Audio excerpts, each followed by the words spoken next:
Hi అండి. నా చిన్నప్పుడు నా లైఫ్‌లో ఒక సిట్యుయేషన్ అయితే జరిగింది. అప్పుడు అది చాలా బాధాకరమైన సిట్యుయేషన్. బట్ ఇప్పుడు అది తలుచుకొని నాకు నవ్వొస్తుంది. అండ్ ఈవెన్ నా కూతురు మా ఆయనతో చెప్పుకొని నేను నవ్వుతూ ఉంటాను అప్పుడప్పుడు. ఏమి అంటే అప్పుడు నాకు మేబీ ఒక 8, 9 ఇయర్స్ ఉంటాయి. సో, మా ఏరియాలో ఒక కోతిని ఊరేగింపుగా తీసుకొని పోతున్నారు. అంటే ఊరేగింపుగా అంటే ఆ కోతి చనిపోయిందనమాట. సో, చనిపోయిన కోతిని ఊరేగింపుగా తీసుకొని పోతున్నారు.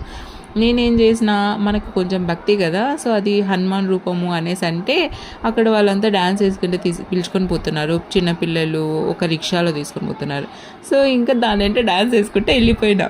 మా అమ్మ ఊరికి పోయింది. మా నాన్నకు నా బాధ్యతను అప్పజెప్పి.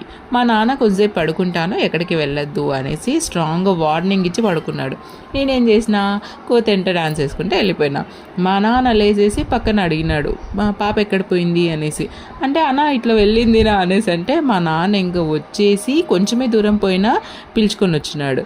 సరేలే అనేసి నేను కూడా వచ్చేసినాను. ఇంక చూసుకో ఇంటికొచ్చి పరక పుల్లలు తీసుకొని ఆ పుల్లలు ఇరిగిపోయేలా కొట్టినాడు. అప్పుడు చాలా ఏడ్చినా.